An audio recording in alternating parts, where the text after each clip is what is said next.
a new skincare video. So I've been raving about the Ordinary products and I have used their products for about 4 months now. I started with their niacinamide and their hyaluronic acid, and I really love those products so much. So I also tried out their retinoids, their vitamin C, as well as their moisturizers, the NMF. I also tried their facial oils. I tried the argan oil and the marula seed oil, and I really love those products, and they're super affordable and you get so much value for your money when you're using these products. So if you want to know more about these products, keep on watching.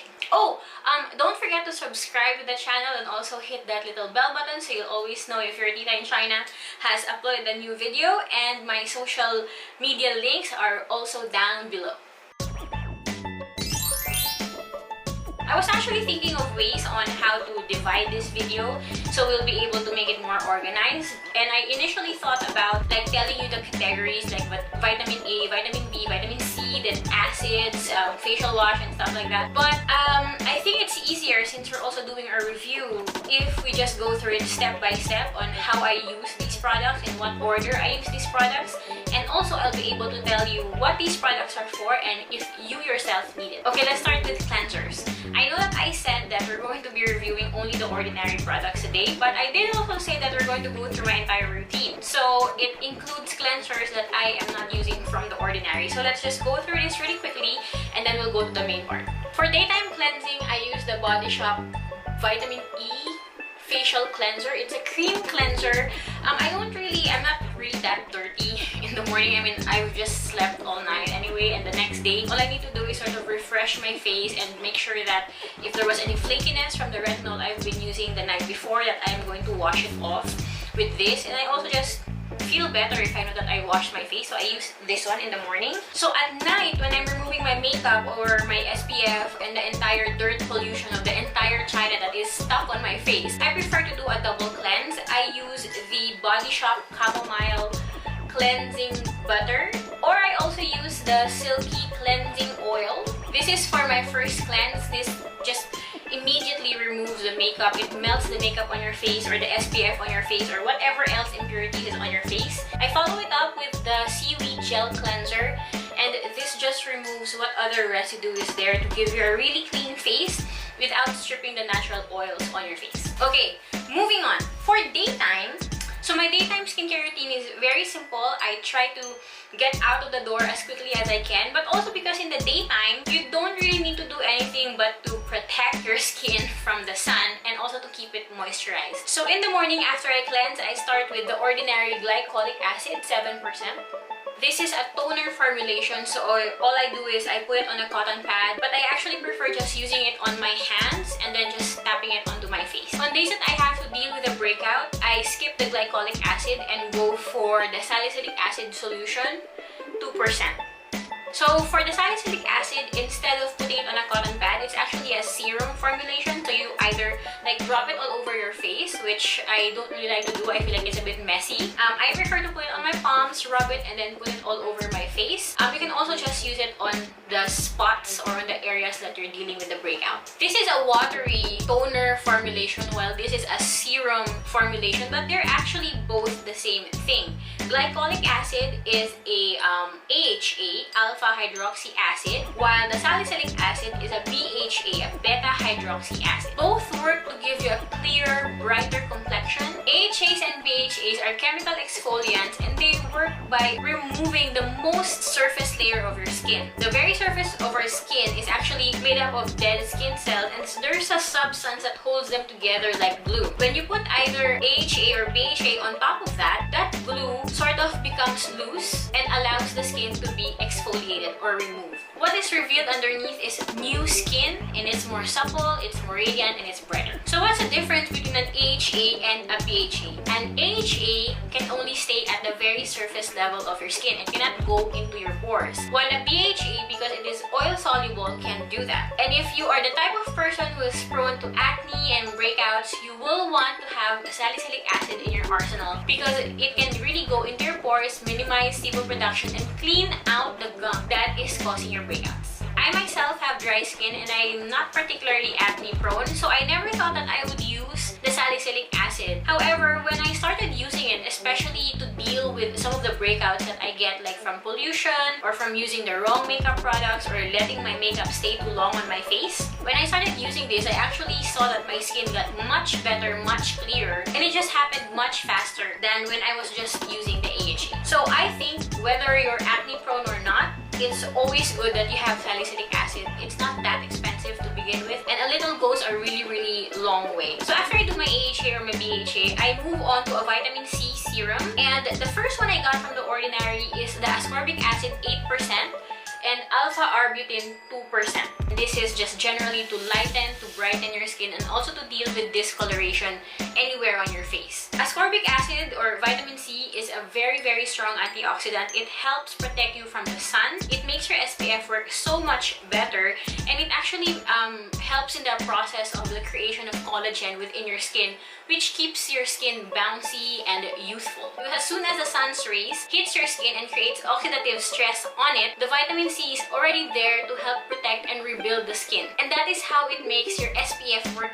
even better in protecting you from the sun. Another thing to remember is when you're using vitamin C, you do not use vitamin C that is formulated with water. That's because that degrades the vitamin C significantly, and that's the reason why there are some formulas, they say that, oh, you know, when it turns brown or when it turns dark orange, don't use it anymore, throw it away. And that's because when vitamin C degrades and spoils, it turns a deep brown color. But that only happens if vitamin C is mixed in with a formulation with water.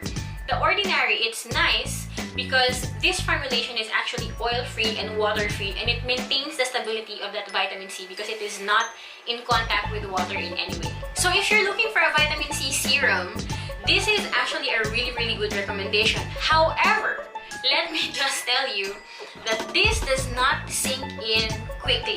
The carrier substance propanediol is not oil, it's not water, but it actually has a very oily feel, and it takes a bit of time before it actually settles way into your skin. So even if I really like this product, and I still actually use this on the weekends or on days when I'm not rushing to get out of the house, I still needed a backup vitamin C solution so that I'll be able to put something quickly on my face before I put on my SPF and leave the house. So for that, I moved on to the L-ascorbic acid powder form.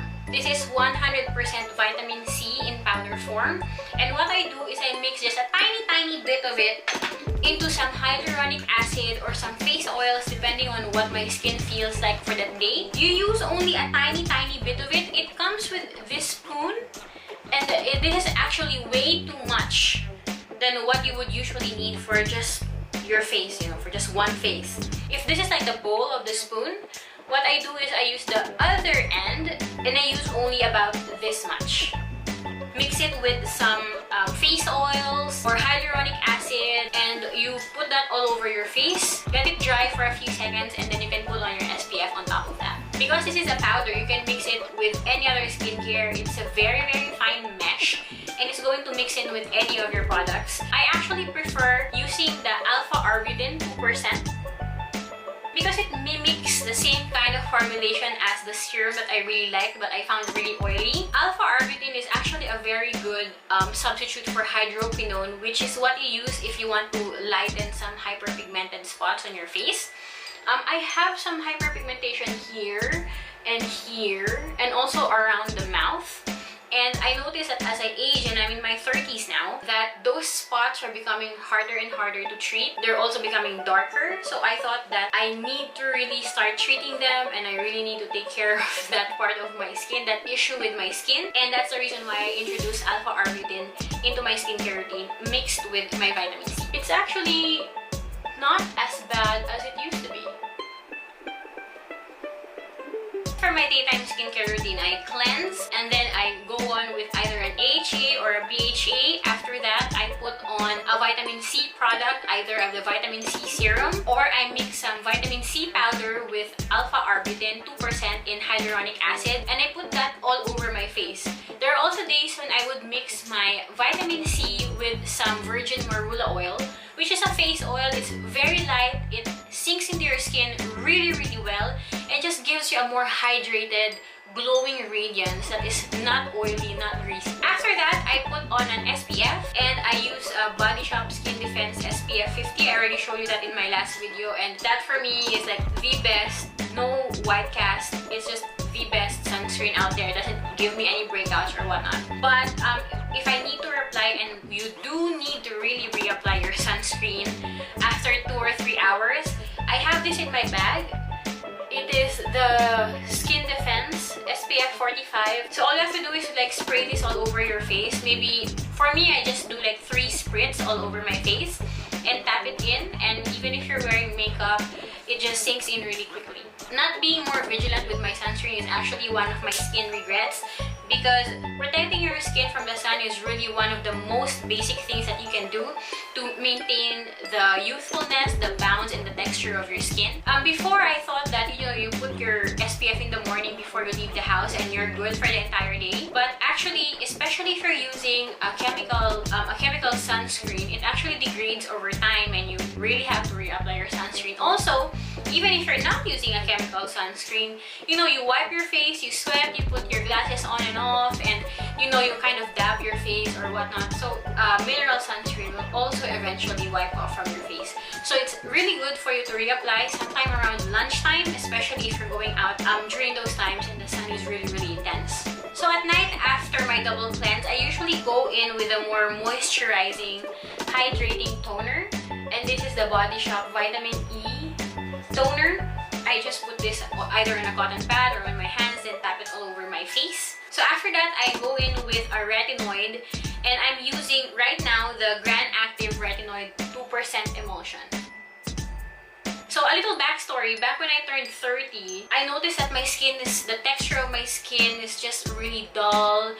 No matter how much exfoliation I was doing, it was just getting much worse. So I went to see a dermatologist to see what was going on, if there's something wrong, and what I can do about it. And the first thing that she said was to stop using physical exfoliants, meaning like the beads, the brush, or like a really strong scrub, because that's actually more damaging to your skin, especially if you're doing it way too often. Once a week for physical exfoliation maximum. But for me, especially in the last 3 months, especially with me using AHA, BHA, plus the retinoid, I really just didn't need any more exfoliation. But for those who still love or still really enjoy using like a scrub or a physical exfoliant, 1 time a week maximum. Anyway, let's go back to the story. So this dermatologist told me, other than stopping the physical exfoliation, is to add a retinoid into my routine. The problem is, she gave me a prescription strength retinoid, which is a Retin A or tretinoin. Retin A is the brand name, tretinoin is like the generic name. And I was given the lowest concentration, which I think was 2.5%. And I used it with moisturizer and everything. I used it only every other day, but my seborrheic dermatitis just broke out like it was the end of the world, and it needed to come out of my face. And it was just a really, really bad experience. I had red spots all over my face. I had like breakouts in places I never have breakouts, and it was just a really bad experience. And because I'm lazy, I didn't go back to my dermatologist. I just stopped using it and went back to my basic cleanse, tone, moisturize routine. So what exactly is a retinoid to begin with? A retinoid is the purest form of vitamin A. And it is very helpful for a lot of things actually, for anti-aging, removing of fine lines and wrinkles. It even helps with a certain kind of acne. It just helps clear out your pores. It helps with congestion of your pores. It helps make skin brighter. It makes skin more radiant and young looking. The only problem is retinoids, especially things like tretinoin, is very, very strong. And it can really, really affect you, especially if you're not used to it. Retinoid works by accelerating your skin cycle, and that skin cycle becomes longer as you grow older. So that means that it's now very slowly removing or sloughing off the dead skin cells that you have on your face. When you apply a retinoid, it makes that skin cycle much, much slower. Sometimes 1/3 or 1/2 of your normal skin cycle. So if, for example, your skin rejuvenates itself within like 6 to 8 weeks, with a retinoid, it can be half the time. So it will reveal newer, more youthful, brighter skin underneath at like half or that 1/3 of the time. So So if you have clogged pores in the deeper layers of your skin, it can also push those clogged pores out. So you may ask me, if this pimple of mine has been incubating under my skin for like 4 to 6 weeks, and if our retinol will push that clogged pore out much quicker, does that mean that I'm going to get that pimple in 2 or 3 weeks instead of 4 to 6 weeks? The answer is yes. And that's the reason why there is what we call a retinol purge. All of the congestion that you have in your skin, it's going to be pushed out much quicker than usual. So you will see initially a whole lot of like breakouts. So even for me, when I started using this retinoid, I didn't have any flaking or redness anywhere in my face, even when I was also using like an acid like HA and BHA in the daytime. But around the 7 to 8 week mark, I started to get breakouts on my chin, and that was very unusual for me to have that many pimples all at once. But I continued using the retinoid at night, the salicylic acid in the morning, and I saw that my skin just became clearer. It was just much nicer skin than I have ever had. If you're getting irritation or if you're getting intense scaling or flaking, I recommend that you use it only every other day. After I put my retinoid, I go on to put Buffet, which is a peptide serum. What this does is it really keeps your skin moist and plump. And as someone who has really dry skin, maintaining hydration and moisture within my skin is something that I'm really working hard to do, because with dry skin comes wrinkles and fine lines, and we don't want none of that. So after I put my peptide serum, I put on the niacinamide. Niacinamide is actually one of my favorite ingredients in skincare, and it is actually one of the first things that I bought from The Ordinary. I love it because niacinamide in itself actually helps with reducing the amount of oil that your pores produce. And that means because your pores are not filled with oil and gunk, because there's not much of it being produced, your pores actually look smaller, your blemishes look better, and it just overall makes your skin look much more radiant. It also has anti-inflammatory properties, so if you have some sort of rash on your skin, or if your skin is feeling really sensitive, perhaps there's some product that you put on that did not really agree with you, so your skin is feeling sensitive, niacinamide can help reduce the inflammation in that area. For the niacinamide, I locked that all down with the natural moisturizing factors, NMF plus hyaluronic acid. I know that there are other people who say that this does not actually sink into your skin, but actually when you rub on it, it's just all white. It leaves like a white cast. But when you leave it to dry, it dries clear. And lastly, we have the argan oil, and it is a very lightweight oil. It also absorbs really beautifully, and it doesn't leave like an oily sheen if you use it on your hair. The only problem I have with this is that when you initially put it on your palm and rub it around, it really does smell like manure. I think after like a couple of minutes, I can't really smell it anymore. But it's kind of off-putting, and I'm not sure if I really want to put that on my face. And that's the reason why whenever I want to put a face oil, like with my vitamin C or something, I usually just use the marula oil because that's completely unscented. But since I already bought the Moroccan argan oil, I just use it for like my hands, my feet, my knees, my elbows, stuff like that.